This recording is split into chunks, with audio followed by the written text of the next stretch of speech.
आज का हमारा टॉपिक होगा भूगोल में द्वैतवाद, यानी कि डुअलिज्म इन ज्योग्राफी। ये क्या है? सबसे पहले तो हम बताते हैं, भूगोल में द्वैतवाद का सीधा और सरल अर्थ है एक ही विषय को दो अलग अलग दृष्टिकोणों या शाखाओं में बांटकर देखना। जब भूगोलवेत्ताओं के बीच इस बात को लेकर के मतभेद हो जाता है कि भूगोल का मुख्य केंद्र क्या होना चाहिए, जैसे प्रकृति हो या मानव हो, तो उसे द्वैतवाद कहते हैं।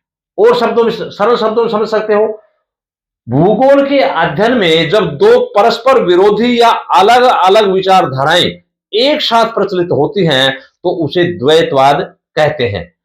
यह 17वीं शताब्दी के अंदर शुरुआत हुई थी। इसकी बर्नार्ड वारेनस ने सबसे पहले भूगोल को सामान्य भूगोल, ज्योग्राफी, ज्योग्राफिया जर्नलिसिस में अपनी एक बुक थी, उसमें फिजिकल और विशिष्ट स्पेशल ज्योग्राफी, फिजिकल का मतलब है सामान्य भूगोल में फिजिकल ज्योग्राफी और विशिष्ट भूगोल में ह्यूमन ज्योग्राफी को बांट करके इस विवाद की नींव रखी थी। तो आप समझ सकते हैं कि ये 17वीं शताब्दी में इसकी नींव पड़ चुकी थी। अब आइए क्या है, ये है हमारा डुअलिज्म, द्वैतवाद के बारे में बताई थी हमने। अब यहाँ है, प्रमुख उदाहरण देंगे। यहाँ आज हमारा जो डुअलिज्म का मेन टॉपिक होगा फिजिकल एंड ह्यूमन ज्योग्राफी, यानी कि भौतिक भूगोल और मानव भूगोल में क्या द्वैत है और इनमें क्या क्या चीजें अध्ययन की जाती है। तो द्वैत बनाया गया। जैसे हम भूगोल में अध्ययन करते हैं, दो किताबों का अध्ययन करते हैं भूगोल में, हम जो है एक तो फिजिकल ज्योग्राफी का अध्ययन करते हैं, एक करते हैं ह्यूमन ज्योग्राफी, मानव भूगोल का अध्ययन करते हैं। तो अपने आप में कुछ व्यक्ति कहते हैं कि भाई प्रकृति को ज्यादा अहमियत देनी चाहिए,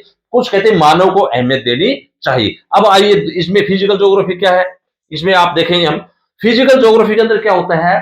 फिजिकल ज्योग्राफी या प्राकृतिक भूगोल, जिसमें प्रकृति की चीजों का ही अध्ययन किया जाता है, उसे हम प्राकृतिक भूगोल या फिजिकल ज्योग्राफी कहते हैं। जैसे है, फिजिकल ज्योग्राफी में क्या क्या अध्ययन करते हैं, प्राकृतिक चीजों का। All the things which are gifted by the nature free of cost are called is called physical geography. इसमें हम प्रकृति ने सब कुछ फ्री दिया। क्या दिया हमें? धरातल दिया है, पर्वत पठार मैदान दिए हैं, जलवायु दी है, गर्मी है, सर्दी है, बसंत है, अलग अलग प्रकार के मौसम दिए, वर्षा है, धुंध है, ओले हैं, पता नहीं क्या क्या चीजें दी है। इसके अलावा स्थलमंडल, जलमंडल और वायुमंडल, तीनों चीजें प्रकृति ने दी है। जलमंडल में क्या है, हमारा जो ओशिनोग्राफी है, इसमें समुद्र दिए हैं, झीलें दी हैं, नदियां दी हैं, क्या क्या चीजें नहीं दी है। और इसके अलावा मिनरल्स दिए हैं।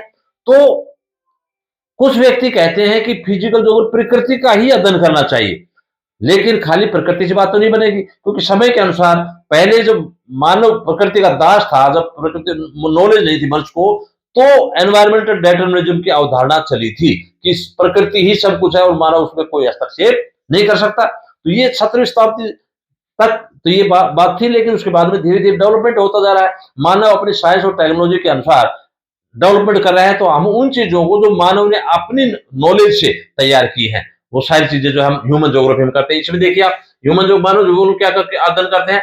जैसे जनसंख्या है, जनसंख्या अधिक और ज्यादा कम कहाँ है। जैसे पहाड़ों की बात करेंगे, हम अध्ययन करते हैं तो जनसंख्या पहाड़ों में कम है, और जो धरातली प्रदेश है, जो समतल मैदानी भाग है, उसमें ज्यादा। जैसे हमारा विशाल मैदान है भारत का, तो उसमें समतल भाग होने के कारण से अच्छी वहां नहरें नहरें जो पानी अवेलेबल होते हैं कृषि के लिए, तो नहरों से पानी दे दिया जाता है। इसके अलावा यहाँ पर आने जाने के साधन तैयार कर दिए, सड़कें हैं, रेलवे लाइन है, अच्छी बस्तियां हैं। ये क्या है, किसी ने मानव ने बनाया। तो इसलिए ह्यूमन ज्योग्राफी हम उसका अध्ययन करते हैं। इसी प्रकार से हम करते हैं कृषि उद्योग, कहाँ पर उद्योग लगते हैं, कहाँ पर मानव जो है विभिन्न प्रकार के विनिर्माण उद्योग लगा रहा है, उसके लिए जो भी चीजें की जा रही है वो मानव के द्वारा की जा रही है, डेवलपमेंट की। इसी प्रकार से कृषि, खेती, बढ़िया खेती की जा रही है, वो मानव के द्वारा की जा रही है। इसी प्रकार से परिवहन के साधन है, आने जाने के साधन है, अच्छी हवाई जहाज है, वायुयान के हैं, स्थल मंडल के हैं, अच्छी रोड्स हैं, कार्स हैं, बसें हैं, स्कूटर हैं। ये क्या है, ये सारे मानव ने तो बनाए हैं। इसलिए ह्यूमन ज्योग्राफी में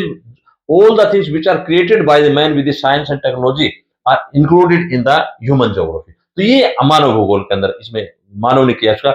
लेकिन खाली यूं कह दें कि प्रकृति की चीजों को याद करना है और भूगोल में उसका कोई महत्व नहीं है, क्योंकि प्रकृति मानव को प्रभावित करती है और मानव प्रकृति को प्रभावित किए बिना नहीं रह सकता। इसलिए दोनों का ही आपस में तालमेल से ही डेवलपमेंट हो सकता है और हो भी रहा है।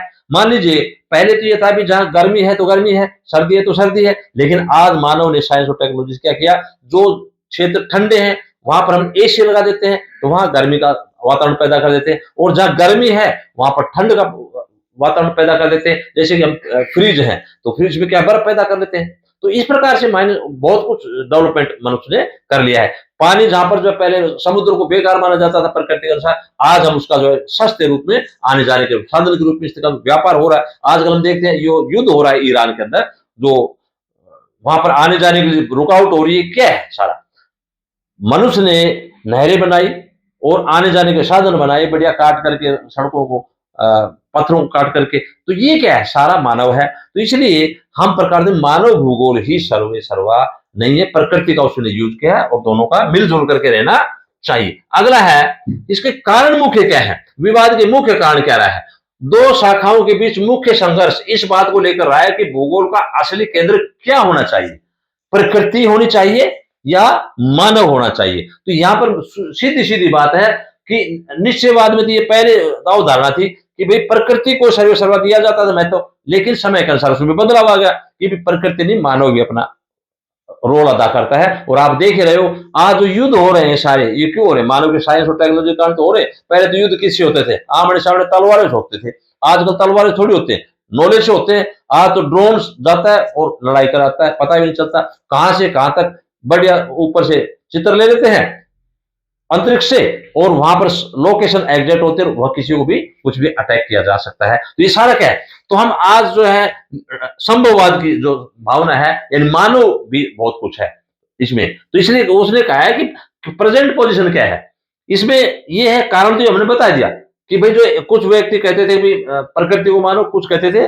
मानव को मानो, लेकिन ऐसा नहीं है, दोनों को तालमेल से ही चल रहा है आगे डेवलपमेंट। जैसे वर्तमान स्थिति क्या है, इन दोनों के सिंथेसिस से ही, एकीकरण से ही हमारा विकास हो रहा है। फॉर एग्जाम्पल हम माने कि हम यूं कहते हैं मानव विकास कर रहा है, प्रकृति की चीजों को डेवलप, प्रकृति की चीजों को इस्तेमाल करे बगैर मानव विकास कैसे कर सकता है। मान लीजिए धरती के अंदर प्रकृति ने क्या दिया है, पेट्रोलियम दिया है, किसका है, प्रकृति का। लेकिन प्रकृति की बजाय मानव ने छेद करके और तेल निकाल लिया, ये किसने किया, प्रकृति की चीजों का इस्तेमाल कर मानव किया, तो तालमेल से तो किया। इसलिए दोनों का, प्रकृति की चीजों का मानव ने अपनी, तो दोनों मिलजुल करके करते हैं। इसी प्रकार से समुद्र है, मैंने बताया था समुद्र तो प्रकृति का है, लेकिन हमने अपनी आने जाने के साधन के रूप में जो है बड़ी बड़ी जहाजें कर ली, उसमें सामान डालते हैं, आने जाने के लिए इसलिए इस्तेमाल करते हैं। तो इस प्रकार से कहा है कि वर्तमान में दोनों का एकीकरण है, दोनों मिलजुल करके रह सकते हैं। आज के समय में ये द्वैतवाद लगभग समाप्त हो चुका है कि अलग अलग चीजों का अध्ययन करना चाहिए, इनको मिलजुल कर करना। मानव प्रकृति को प्रभावित करता है, प्रकृति मानव को प्रभावित करती है। यदि हम मानव प्रकृति को ज्यादा विध्वंस करेगा तो प्रकृति उसका रिजल्ट दिखाएगी, इसलिए मिलजुल करके तालमेल करके ही रहना चाहिए। पर्यावरण के बिना मनुष्य का अस्तित्व नहीं है, और मनुष्य के बिना पर्यावरण के अध्ययन का कोई अर्थ नहीं है। इसलिए कहा है कि आपस में तालमेल जल करके, इसलिए जो हमारी जो डुअलिज्म की धारणा थी, द्वैतवाद की धारणा, फिजिकल ज्योग्राफी और ह्यूमन ज्योग्राफी की, ये मिथ्या है। किसी प्रकार का कोई द्वैत नहीं है, भूगोल एक है और भूगोल का एकीकरण हो चुका है।